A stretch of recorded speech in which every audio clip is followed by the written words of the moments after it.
ঢাকা শহরে। কিছু privately owned আছে, মাঠ আছে, কিছু বুক ক্যাফে আছে, এগুলো অনেক এক্সপেন্সিভ, অনেকে যেতেও ভয় পায়। কিন্তু ধরেন আজকে এই জায়গাতে এসে এখানের মধ্যেও কিন্তু অনেক একটা ভুল ধারণা আছে যে এখানের মধ্যে কি আমরা যে কেউ আসতে পারবো কিনা।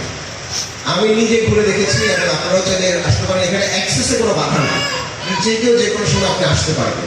সুতরাং এরকম পাবলিক স্পেসগুলো যদি আমরা তৈরি করতে পারি যার আসা যাওয়ার কোনো বাধা নাই, তখন আমরা নাগরিক জায়গা থেকে এবং সিভিক জায়গা থেকে শহরে এক ধরনের ফেয়ারনেস এবং একটা অ্যাক্টিভ নেইবারহুড তৈরি করতে পারবো, যেটাকে আমরা বলি যে ধরনের তখন এটা হবে থিয়েটার অফ সোশ্যাল অ্যাকশন, যেখানে মানুষ আসবে এবং এই আসার মধ্যে কোনো বৈষম্য থাকবে না। মসজিদ পাঠাগারের একটা গুরুত্বপূর্ণ ফাংশনালিটি আছে, এবং মসজিদ পাঠাগার ছাড়াও যখন কওমি মাদ্রাসাগুলো রান করেছে বাংলাদেশে, তখন কওমরা এই মাদ্রাসা রান করে এখন ইসলামী শিক্ষার বিস্তার করেছে। আরবান ইস্যুতে তো কম নাই, কারণ আরবান জায়গাটা হচ্ছে কসমোপলিটন। সুতরাং কসমোপলিটন এরিয়াতে আপনি কিভাবে নেইবারহুড, এর সাথে এডুকেশন, এর সাথে মানুষের সোশ্যাল এবং ইন্টেলেকচুয়াল ইন্টারাকশন আপনি করবেন, সেটা যদি আমরা এনশিওর করতে পারি, তাহলে একই শহরে বহু সংস্কৃতির লোকজন বসবাস করতে পারবে। সুতরাং সিটি কর্পোরেশনের অবস্থান থেকে আমরা মনে করি একই শহরে বহু সংস্কৃতির যে ইন্টারাকশনের জায়গাগুলো হতে পারে, ওপেন স্পেস এবং পাবলিক স্পেস, এটাকে আমরা বলি এটা এক ধরনের the property of the Commons. আমরা ওই অ্যাঙ্গেলে যখন আমরা এগুলো দেখবো, তখন এইটার মধ্যে আমরা এক ধরনের জাস্টিস এবং ফেয়ারনেস আমরা এনশিওর করতে পারবো। এবার আসি আজকের এই লাইব্রেরি এবং এই পাঠাগারের বিষয়। এই পাঠাগারটি আমরা উদ্বোধন করছি আজকে। এখানে আরো মানে এটা দোতলা একটা বিল্ডিং, বিল্ডিংয়ের নিচে একটি রুম আমরা নিয়েছি, পিছনে একটি বড় আরেকটি রুমের কনস্ট্রাকশন কাজ চলবে, উপরে আরেকটি রুম আছে, সেখানে ক্যাফেটেরিয়া টাইপের থাকবে, যেন মানুষ বসে পুরো মাঠের একটা ভিউ দেখতে পাবে এবং গল্প করতে পারবে, সময়টাও ব্যয় করতে পারবে। একজন মা কিংবা একজন গার্ডিয়ান তার বাচ্চাকে এখানে রেখে তুমি বসে থাকে, সর্বোচ্চ দৌড়ায় দৌড় খেতে পারবে 5 মিনিট, এরপরে তার কিন্তু টাইম থাকে না, কারণ একটা 1 ঘন্টার জন্য কিন্তু তার বাচ্চাকে নিয়ে এখানে আসে। তো সুতরাং ওনার জন্য হতে পারে it can be meeting place, কিংবা একটু লেজার টাইম হতে পারে। সুতরাং আমরা এগুলোর এই ধরনের ফাংশনালিটিগুলো আমরা দেখছি, এবং একই সাথে যত জায়গায় আমরা এই লাইব্রেরিগুলো করছি, প্রত্যেকটা লাইব্রেরির সঙ্গে একটা গণপরিসর আছে, মানে আমরা একটা বড় ওপেন স্পেস আমরা রাখছি, এই ওপেন স্পেস আমরা করছি যেখানে কালচারাল প্রোগ্রামগুলো হবে কন্টিনিউয়াস।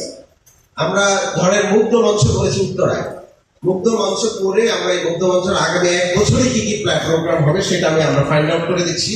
শহীদ পরিবারদেরকে, যেহেতু মুগ্ধ মঞ্চের সাথে শহীদ পরিবারদের একটা বড় সম্পর্ক আছে, আমরা তাদেরকে কমিটিতে রাখছি যেন এটা কোনোদিন সে মানে এইটার হাল কখনো লুজ হতে দিবে না। এরকম লোকজনদেরকে আমরা এক একটার জন্য এক এক ধরনের মেকানিজম আমরা তৈরি করছি, এবং এগুলোকে আমরা বলি আসলে organic way of sustainable model. এখানের ক্ষেত্রেও আমরা যেটা চিন্তা ভাবনা করছি যে মাহমুদ পরিবারের কাউকে যদি আমরা এই লাইব্রেরি ম্যানেজমেন্টে রাখতে পারি, উপদেষ্টা হিসেবে হতে পারে অথবা কি স্টেক হোল্ডার হিসেবে হতে পারে, তখন একটা ওনার স্বার্থে উনি এটা টিকিয়ে রাখবেন। এর সাথে সাথে তো আমরা আছি, কারণ আমরা এটা শুধুমাত্র এই বই, কিছু কফি খেলাম, সময় কাটালাম, এর মধ্যে না রেখে এই ছোট লাইব্রেরিকেই পরবর্তী হয়তো ওনারা যদি ভিশনারি হন, আমাদের সাথে যদি যোগাযোগ থাকবে, আমরা দায়িত্বে থাকি না থাকি, আমাদের শহরে থাকবে, আমরা এগুলোকে ইনস্টিটিউট হিসেবে ভবিষ্যৎ দাঁড়া করে নিতে পারবো।